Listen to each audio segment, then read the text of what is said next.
अस्सलाम वालेकुम। नमस्ते, सत श्री अकाल। उम्मीद करता हूँ फिट होंगे, बेहतरीन होंगे, अपनी लाइफ अच्छे से एंजॉय करे होंगे। हम तीनों की तरह आज एक और वीडियो और उसका टाइटल है। उसका टाइटल है जी Putin wants to make BRICS parliament Indian and foreign politician in one parliament. और स्टडी आईएएस की वीडियो है जी प्रशांत सर की। और ओरिजिनल वीडियो का लिंक भी डिस्क्रिप्शन में मौजूद है। लाजमी इनको भी सपोर्ट करें, हमें भी सपोर्ट करें। मेरा नाम है राणा मोहम्मद, मेरे साथ हैं मोहम्मद समीर खोखर। वली शकलानी बाल सो गाइस, लेट्स स्टार्ट।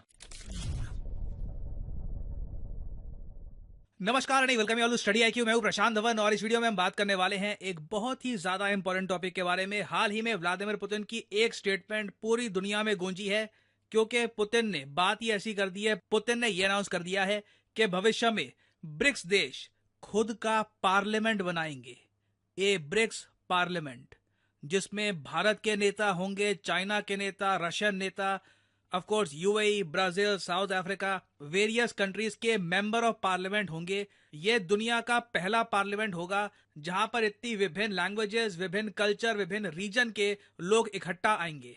और पुतिन का देखिए जो ये ड्रीम है, ऐसा नहीं है कि उन्होंने बस एक कहीं पे कमेंट कर दी और एक जर्नलिस्ट ने पब्लिश कर दिया। पुतिन ने ओपनली ये डिक्लेयर किया है ब्रिक्स पार्लियामेंट्री फोरम में। जो क्लिप है ये मैं आपको दिखाना चाहता हूं ना। यहाँ पे आप देख पाओगे पुतिन ने यह कहा है कि अभी के लिए ब्रिक्स का पार्लियामेंट नहीं है, मगर बहुत ही जल्द हम इसको इंप्लीमेंट करेंगे, एक ब्रिक्स पार्लियामेंट बनेगा। ये जो लाइन है इनकी, ये सुनिए। Yes, BRICS currently does not have its own institutionalized parliamentary entity, but I believe that this idea will certainly be implemented, and your forum will contribute to this. now आप अगर online देखोगे ना, ये speech Russian में, various languages में, हर जगह आपको मिलेगा। क्योंकि अगेन अभी तक दुनिया में एक ही मल्टीनेशनल पार्लियामेंट आपको मिलेगा जहां पर 5 से ज्यादा कंट्रीज हैं, वो है यूरोपियन यूनियन। आप इमेजिन करके देखिए एक विशाल पार्लियामेंट, वहां पे रशिया के लीडर्स बैठे हैं, इंडिया के लीडर्स बैठे हैं, चाइना के। और बाय द वे ब्रिक्स के अब 5 मेंबर नहीं हैं, आज के समय ब्रिक्स के हैं 9 मेंबर। और इधर आप देख पाओगे ये है आपके सामने ब्रिक्स के 9 मेंबर्स। नाउ आप इमेजिन करके देखिए इन सब मैसिव कंट्रीज के जो लीडर्स हैं, अगर ये एक पार्लियामेंट के अंडर आ जाते हैं, वो पार्लियामेंट कितना पावरफुल होगा। क्योंकि पीपल्स रिप्रेजेंटेशन के हिसाब से वो दुनिया का सबसे बड़ा पार्लियामेंट होगा। क्योंकि सभी ब्रिक्स कंट्रीज की आबादी अगर आप ऐड कर लो तो टोटल नंबर बनेगा 3.5 बिलियन। तो मतलब कि टोटल दुनिया की आबादी का 40 से लेकर 45% हम बात कर रहे हैं। It will be a humongous parliament. और अगर यहाँ पे आपका एक सवाल है, एक बात बताइए सर, यूरोपियन यूनियन का पार्लियामेंट कैसे काम करता है? ये तो हमने देखा। अगर आपको वैसे पता ना हो, यूरोपियन यूनियन के जो मेंबर देश है, फ्रांस, जर्मनी, पोलैंड, ये जो सब देश मैंने मार्क कर रखे हैं यहाँ पर, ये सब यूरोपियन यूनियन कंट्रीज हैं। इन सब देशों का एक पार्लियामेंट भी है ना। उस पार्लियामेंट में काम क्या होता है, European Union as an entity globally किस तरीके से फंक्शन करेगा, इनकी पॉलिसीज क्या होंगी, और उस सब के अलावा यूरोपियन यूनियन किस देश पर लगाएगा सैंक्शंस, यूरोपियन यूनियन किस कंट्री के साथ फ्री ट्रेड एग्रीमेंट साइन करेगा, ये सारी बातें इनके पार्लियामेंट में डिस्कस होती है। तो यूरोपियन कंट्रीज का जिस तरीके से पार्लियामेंट है, आप एक बार को इमेजिन करके देखिए कि एक ऐसा पार्लियामेंट जहां पे इंडिया, चाइना, रशिया के एमपी जा रहे हैं। और अगर यहाँ पे आपका सवाल ये है कि हमें ये तो पता है कि लोकसभा में एमपी कैसे पहुंचते हैं, राज्यसभा में कैसे पहुंचते हैं, मगर ये ब्रिक्स का जो पार्लियामेंट होगा, यहाँ पे कितने एमपी होंगे और ये एमपी पहुंचेंगे कैसे? यहाँ पे देखो, यूजुअली सिस्टम जो मल्टी कंट्री पार्लियामेंट का होता है उसमें ये रहता है कि जितनी बड़ी आबादी होगी उतने ही ज्यादा रिप्रेजेंटेटिव्स एक कंट्री के जाएंगे। यूरोपियन यूनियन में तो सेम केस है, मगर ब्रिक्स में आप एक बात नोट करना, ब्रिक्स में ना हम मेजॉरिटी के हिसाब से नहीं चलते, हम कंसेंसस के हिसाब से चलते हैं कि सभी कंट्रीज की रजामंदी होनी चाहिए, सभी कंट्रीज की इक्वल वॉइस होनी चाहिए। तो मैं सरप्राइज नहीं होऊंगा कि इवन दो इंडिया, चाइना की आबादी बहुत बड़ी है, देखो अगर हम आबादी के हिसाब से बनाते हैं ये पार्लियामेंट, तो ये ब्रिक्स पार्लियामेंट होगा ही नहीं, ये इंडिया चाइना पार्लियामेंट होगा। ऑलमोस्ट मान लीजिए 2 बड़ी पार्टीज ये होंगी और आसपास में छोटी छोटी पार्टीज होंगी जिनका मिलकर गठबंधन बनेगा। तो वो ऑब्वियसली रशिया चाहेगा नहीं। रशिया मोस्ट प्रोबेबली यहाँ पे एक ऐसा फॉर्मूला लेकर आएगा कि एक पार्लियामेंट जहां पर 450 के आसपास सीट्स हैं, हाइपोथेटिकली स्पीकिंग, और हर देश से 50-50 एमपी जाएंगे इस पार्लियामेंट में।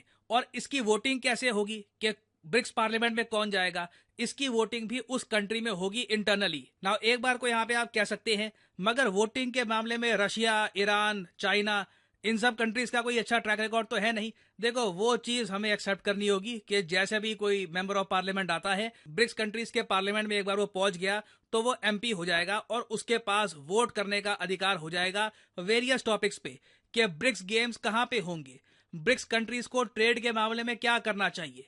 कल को मान लो हाइपोथेटिकली स्पीकिंग सैंक्शंस की भी बात आती है तो ब्रिक्स कंट्रीज को क्या करना चाहिए। तो देखो रशिया बेसिकली वेस्ट से दूर होकर, पश्चिमी देशों से दूर होकर खुद की एक नई दुनिया बनाने की कोशिश कर रहा है। जिन कंट्रीज के साथ रशिया के रिलेशंस अच्छे हैं उन रिलेशंस को और ज्यादा सीमेंट कर रहा है रशिया ब्रिक्स पार्लियामेंट से। और एक बार को मैं आपको ये बता दूं, ब्रिक्स पार्लियामेंट अगर बन जाता है तो इससे इंडिया चाइना के बीच पे जो टेंशन्स हैं ये भी धीरे धीरे कम होगी। और आप इमेजिन कर सकते हैं, can you just imagine US का क्या रिएक्शन होगा अगर जेन्युइनली एक ब्रिक्स पार्लियामेंट बन गया ना। पर्सनली आप अगर मुझसे पूछे, ब्रिक्स में अगर एक कंट्री है जो एज ए डेमोक्रेसी पूरी दुनिया में रिस्पेक्टेड है तो वो है इंडिया।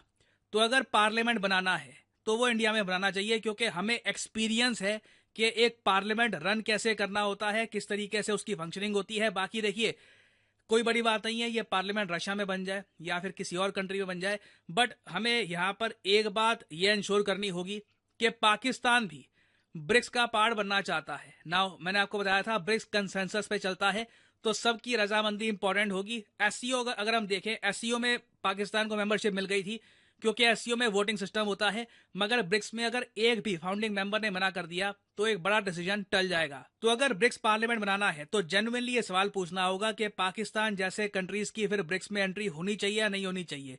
क्योंकि उस केस में तो मैं आपको बता दूं, आपको ऐसा दृश्य भी देखने को मिल सकता है कि एक पार्लियामेंट है, वहां पर चाइना के नेता, पाकिस्तान के नेता हैं, एक तरफ इंडिया के नेता हैं। It will be very very chaotic. तो पुतिन ने देखिए जो यहाँ पर आइडिया दिया है ये अब तक का मैं कहूंगा सबसे क्रेजिएस्ट आइडिया है। मैं कहूंगा कि ब्रिक्स करेंसी से भी बड़ा आइडिया है ये। अगर ये सफल हो जाता है, this will change geopolitics forever, this will be historical. बहुत सारे देश उसके बाद ब्रिक्स को ज्वाइन करना चाहेंगे और पुतिन ने बड़ा दाव खेला है। आई एम श्योर कहीं ना कहीं यूएस में इस पर ऑलरेडी मीटिंग स्टार्ट हो चुकी होगी। इंडिया की सरकार से वो पूछना भी स्टार्ट कर देंगे कि लॉन्ग टर्म में प्लान है इसको लेकर, आप इंटरेस्टेड हैं, आपके क्या विचार हैं, क्योंकि दिस इज मैसिव। और यहाँ पे मैं जानना चाहूंगा आपका ओपिनियन, आपके हिसाब से ब्रिक्स पार्लियामेंट बनना चाहिए या फिर आप मानते हैं कि नहीं ब्रिक्स पार्लियामेंट की जरूरत नहीं है। लिखिएगा इसके बारे में कमेंट सेक्शन में, मैं जेन्युइनली जानना चाहूंगा आपका ओपिनियन। और फाइनली आप लोगों से पूछूंगा यहाँ पर एक सवाल। देखो पुतिन ने जो ये स्टेटमेंट दी है ब्रिक्स पार्लियामेंट की, ये दी है 10वें ब्रिक्स पार्लियामेंट्री फोरम के दौरान। आपको यहाँ पर यह बताना है कि भारत की टीम को किसने लीड किया था ब्रिक्स पार्लियामेंट्री फोरम में। ये हैं यहाँ पे आपकी options, Om Birla, doctor S Jaishankar, Jagdeep ढांकर या फिर कीर्ति वर्धन सिंह। कमेंट सेक्शन में करिए उत्तर। जो लोग सही आंसर देंगे उनकी कमेंट को मैं हार्ट दे दूंगा ताकि बाकी लोग समझ पाए कि सही आंसर क्या है। और फाइनली यहाँ पर मैं ये भी ऐड कर दूं कि स्टडी IQ का जो लॉन्ग टर्म यूपीएससी बैच है 13 तारीख को इसकी एनरोलमेंट समाप्त हो जाएगी। आपके पास 13 तारीख तक का टाइम है इस लॉन्ग टर्म बैच में एनरोल करने का। तो कमेंट सेक्शन में जाइए, यहाँ पे आपको मिलेगा लिंक और फिर आपके सामने खुल जाएगा ये पेज। और यहाँ पे आप जो लॉन्ग टर्म कोर्स है, this is specifically designed for students जो मान के चलते हैं कि आने वाले सालों में इन्हें अच्छे से तैयारी करके एक प्रॉपर अटेम्प्ट देना यूपीएससी का। तो इसकी जो वैलिडिटी है इसलिए 36 महीने की होती है। लाइव क्लासेस यहाँ पे आपको मिलेगी, 1-to-1 mentorship, answer writing program, prelims test series और ऑफ कोर्स जो प्राइस यहाँ पर लिखा है ये पे करने की जरूरत नहीं है। Simply use the code PD10 और प्राइसेस अपने आप गिरना स्टार्ट हो जाएंगे। You will be able to save a lot of money. याद रखिएगा जो ये लॉन्ग टर्म कोर्स है ये एक्स्ट्रा वैलिडिटी के साथ आता है ताकि आपके पास टाइम का हमेशा कंफर्ट हो। So use the code PD10 and save money. इसी नोट के साथ ये है वीडियो का। Thank you for listening and as I always say, may the gods watch over you.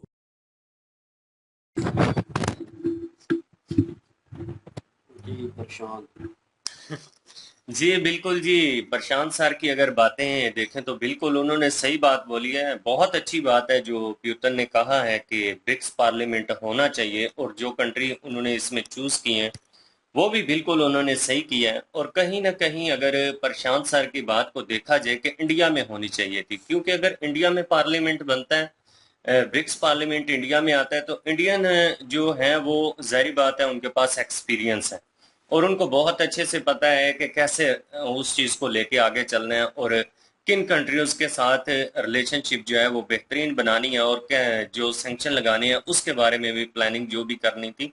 अगर वो इंडिया में होता तो बहुत बेहतर था, लेकिन इन्होंने कहा कि चले कोई बात नहीं, अगर रशिया में भी है तो चूंकि रशिया और इंडिया वो इस तरह से उनका जो रिलेशनशिप है, जो उनकी फ्रेंडशिप चल रही है वो इतनी स्ट्रांग है कि रशिया में हो या इंडिया में हो बात तो एक ही है। लेकिन इसमें रशिया ने चाइना को भी इन्वॉल्व किया है, उसके बाद इराक है और भी दूसरे कंट्री हैं। तो उसमें जितनी भी इंडिया के और चाइना के दरमियान जो इंटेंशन चल रही है वो भी कम होने के बहुत ज्यादा चांसेस हैं, क्योंकि जाहिर बात है एक पार्लियामेंट के दोनों मेंबर होंगे, एक पार्लियामेंट में बैठेंगे, तो कहीं ना कहीं मेरे ख्याल में हालात जो है मजीद बेहतरी की तरफ ही जाएंगे। और बहुत अच्छा फैसला ये प्यूटन ने लिया है, क्योंकि इनका भी एक अपना सिस्टम होना चाहिए। जिस तरह यूरोपियन यूनियन ने अपना बना रखा है और दूसरे कंट्रियों ने अपना बना रखा है, यूरोपियन यूनियन का अब ये होता है कि वो सारे जो हैं वो इस चीज़ के ऊपर फोकस करते हैं कि जो भी उन्होंने बात करनी होती है वो बिल्कुल क्लियर करते हैं। और दूसरी चीज़, जहाँ पे उन्होंने ट्रेड करना होता है, फ्री ट्रेड करना होता है, वहाँ पे उन्होंने कैसे करना है वो वोटिंग होती है। उसके बाद सैंक्शन जो लगने होते हैं उनके ऊपर वोटिंग होती है। तो इस पार्लियामेंट का भी यही है कि जो कंट्री इसमें एक दफा इंटर हो गया वो वहां पे एमपी बन जाता है, फिर उसके पास वोट करने का अधिकार आ जाता है। फिर वो वोट करने का अधिकार उसके पास होता है तो वो वोट कर सकता है। तो ये बहुत जबरदस्त प्लानिंग लेकर प्यूतन चल रहा है। मेरे ख्याल में आने वाले टाइम में यहाँ पे जितने भी कंट्रीज में हैं उन सबको बड़ा फायदा हो सकता है। और कहीं ना कहीं अगर देखा जाए तो रशिया की जो इस पार्लियामेंट से ना बड़ी स्ट्रॉन्ग एक पोजीशन बनेगी। और बिल्कुल जितने भी ये होंगे ब्रिक्स वाले इन सब की स्ट्रांग हो जाएगी। और जिस तरह यूरोपीय यूनियन है और वहाँ पे तो आबादी के लिहाज से होता है, जितने भी पार्लियामेंट के मेंबर होंगे वो आबादी के लिहाज से होंगे। लेकिन यहाँ पे थोड़ा चेंज किया है कि हर मुल्क से जो है बराबर बराबर जो है वो आए सारे, और अपना जो है वो वहाँ पे जो भी इशू होता है उसको डिस्कस करें। लेकिन ये है कि अगर आबादी के लिहाज से करेंगे तो फिर इंडिया और चाइना जो है वो फ्रंट पे होंगे, सबसे ज्यादा उन्हीं के पार्लियामेंट होंगे, क्योंकि वहां पे जो है वो आबादी ज्यादा है। तो ये वैसे ठीक है कि सबको जो है वो बराबर बराबर हक दिया है, जो भी ब्रिक्स के जितने भी मेंबर हैं उनको जो है वहां पे पार्लियामेंट बना के बराबर बराबर जो है वो मिलेगा सबको पार्लियामेंट है। तो उसके बाद जो है वो अमेरिका को तो भाई ये तो दुखेगा ही ना। अमेरिका तो कभी भी नहीं चाहेगा कि ब्रिक्स का पार्लियामेंट बने और रशिया और चाइना या इंडिया की कोई जो है वो मजबूत साख्त बने एक। अमेरिका तो बिल्कुल भी जो है वो कह लें कि उसको चिरूने लड़ गए होने हैं अभी ये बातें सुन के भी। और वो तो अभी से प्लान शुरू कर रहा होगा कैसे ये सारा कुछ फेल हो और कैसे ये सारा कुछ ठप हो जाए और ये ब्रिक्स पार्लियामेंट बिल्कुल ना बने। यूरोपीय यूनियन जो है वो बनी हुई है और उसकी वजह से एक यूरोपीय यूनियन का नाम भी है। तो इसी तरह जो है वो इंडिया और भी जो दो नौ मुल्क हैं सारे मिलके जो है एक पार्लियामेंट बनाएंगे और इंडिया और चाइना और रशिया की जो है वो मजबूत हो जाएंगे, मजबूत मुल्क बनेंगे। और अमेरिका जो है वो वाकई बिल्कुल नहीं चाहेगा ऐसा कुछ भी। 10 कंट्री है ना। 9 मेरे ख्याल में 9 कंट्री हैं ब्रिक्स में। और बाकी रही बात चाइना और इंडिया की, तो वो दोनों मुल्कों की जो है वो कल भी हम बात कर रहे थे कि हो सकता है रशिया जो है वो बीच में रोल अदा करके दोनों का सेटल करवा दे, सेटलमेंट। तो वही बात है, अगर ब्रिक्स में जो है वो पार्लियामेंट बन जाता है तो उनका सेटलमेंट लाजमी होगा फिर, और हो भी जाना है। तो लेकिन ये है कि बाकी पाकिस्तान तो चाहता है कि ब्रिक्स में, वो तो कब से हम भी पहले भी वीडियो कर रहे थे, पाकिस्तान तो चाहता ही है कि ब्रिक्स में जाएं। लेकिन बाकी मुल्क बेशक मान जाएंगे लेकिन इंडिया कभी भी नहीं मानेगा, और इंडिया जो है वोट नाम ही देगा और पाकिस्तान कभी भी नहीं आ सकता ब्रिक्स में। और ये जो मौका है है वो पाकिस्तान के पास बस। अगर वो चाइना आता है। है वहां पे और अगर इंडिया एक्सेप्ट कर लेता है, इंडिया एक्सेप्ट करेगा, इंडिया ही ना करेगा, बाकी तो सारे हाँ कर ना लेंगे। का बाकी कर लेंगे, हाँ ना का उनके नहीं, पास है। ईरान भी है, ईरान भी इख्लाफ कर सकता है। नहीं, ईरान भी कर देगा, हाँ हाँ कर वो कर देगा। लेंगे, इंडिया मुझे लग रहा है ना, पर्सनल मुझे भी यही लग रहा है, लेकिन इससे मसला ईरान का बहुत हो कहीं ना जाएगा। कहीं देखा जाए तो अमेरिका की वजह से पाकिस्तान के साथ बिगड़ी हुई है, क्योंकि पाकिस्तान अमेरिका की गोद में जाता है। तो ईरान जो है वो इस चीज से खुश है, वो पाइपलाइन भी बनाई, वो भी इस ब्रिक्स का अमेरिका से हिस्सा पूछ के सारा कुछ। जब इस वो ब्रिक्स का हिस्सा कैसे ये बनेगा बात है तो पाकिस्तान? फिर ईरान यही तो चाहता है ना कि ये अमेरिका की चुंगल से निकल के, चाइना भी यही चाहता है, रशिया भी चाहता है कहीं ना कहीं, और ये चुंगल से निकल के जो है वो इस ग्रुप में आए। मेरे ख्याल में अगर इंडिया हाँ कर देता है और इस ग्रुप में आता है तो सारे मसले हल हो जाएंगे। जिस तरह चाइना और इंडिया का पैचअप होगा ना, इसी तरह पाकिस्तान और इंडिया का भी होगा। हो सकता अगर आता है तो, मे भी क्योंकि जब अमेरिका पीछे से खत्म तो एक साइड रह जानी है। अमेरिका की गोद में बैठा हुआ पाकिस्तान तो वो अपनी मर्जी से, जैसे बच्चे को सहलाते हैं ना कि इधर हो जाओ ये कर दो, अपनी मर्जी से बच्चा कुछ नहीं कर रहा होता, ठीक है। और पीछे चलाने वाले उसके पेरेंट्स होते हैं, समझ होगे वो सेम टू सेम सिनेरियो तो चल वही रहा है पाकिस्तान के साथ। बाकी भी सारे यही चाहते हैं ना कि ये चीजें खत्म हों और हाँ ये इधर बिल्कुल। आ जाए। और अगर देखा जाए रियलिटी कहीं ना कहीं कठपुतलियां बनी हुई थी दूसरी कंट्रीज जो हैं, और उनको कौन होल्ड कर रहा था, अमेरिका कर रहा था। और अभी प्यूटन ने एक अलग फैसला लिया है, अपनी जगह बनाने की एक तरीकाकार निकाला है कि हम अपने फैसले खुद करेंगे, बिल्कुल। और जो भी चीज़ें होंगी उनको रिजॉल्व खुद करेंगे, दूसरे के कंधे पर रख के क्यों चलाएं और कब तक चलाएं। तो कहीं ना कहीं इंडिया ने इस सॉफ्ट पे है, इस पावर पे है, और चाइना भी, कि यार ये तीनों मिलकर एक फैसला कर सकते हैं और होल्ड कर सकते हैं। लेकिन कहीं ना कहीं ये शुरू ना हो जाए जंग के, भाई मैं सुपीरियर हूँ, मैंने फैसला नहीं, करना है। इसीलिए तो वो उन्होंने ये नहीं कहा ना कि ज्यादा से ज्यादा पार्लियामेंट जो है वो जिस आबादी के लिहाज से, उन्होंने बराबर बराबर साहब को पार्लियामेंट दे दी है, वहां पे तो वोटिंग होगी ना, हाँ वो उनके तो लिए तो बिल्कुल। वोटिंग होगी।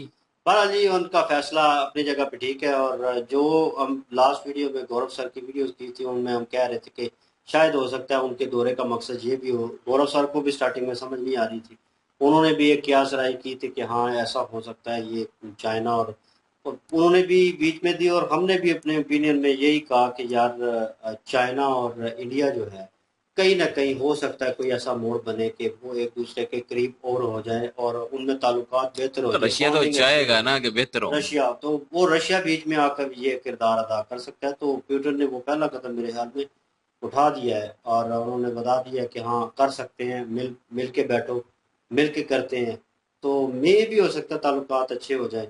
लेकिन पाकिस्तान से तो बहुत बेहतर है, पाकिस्तान तो बिल्कुल 19-20 में भी नहीं है, वो तो बहुत दूर है, ना 3 में ना 13 में वाला हिसाब है। लेकिन ये है कि अगर वो आता है तो मेरे ख्याल में जैसे चाइना और इंडिया के हालात थोड़े बहुत सुलझे हुए हैं, ट्रेडिंग चल रही है, सारा सिस्टम चल रहा है, पाकिस्तान के साथ भी हो सकता है, और ये सबसे ज़्यादा बेनिफिट पाकिस्तान के लिए होगा। क्योंकि अभी तो फिल वक्त मैं चाहता हूँ कि दौरे हुकूमत में बंदा कोई अच्छा हो, और जब इसका हिस्सा बने। लेकिन अभी फिल वक्त तो वो जो बैठा हुआ है नमूना, वो तो किसी और के इशारों पे ही है। बहरहाल इनका फैसला कैसा है। गरीब लोग आम आवाम के लिए दोस्त ये टोन आजकल लगी ट्यून हुई है। चल रही है, हेलो ट्यून जो होती है ना, शबाज शरीफ वो चल फोन रही है। करते ही जाए तो साथ ही कहता है गरीब लोग को, बंदा लगता है कि हमें कह रहा है गरीब लोग। दुर्गा ये नहीं लगा दी कांट बी चूज। बहरहाल जी आप क्या ओपिनियन रखते हैं, कमेंट सेक्शन ओपन है, और ये बताइए, हम हमारे ओपिनियन के मुताबिक तो ये है जो हमने बताया है। आप क्या ओपिनियन रखते हैं, आप भी अपना ओपिनियन कमेंट सेक्शन में दे सकते हैं। इनकी ओरिजिनल वीडियो की लिंक और महाभारत की लिंक डिस्क्रिप्शन में मौजूद होगी, विजिट करें, सपोर्ट करें। इंशाल्लाह मिलते हैं नेक्स्ट वीडियो में। अपना क्या रखिएगा, दुआ में याद रखिएगा, तब तक के लिए अल्लाह अल्लाह हाफिज, हाफिज, पीस। पीस।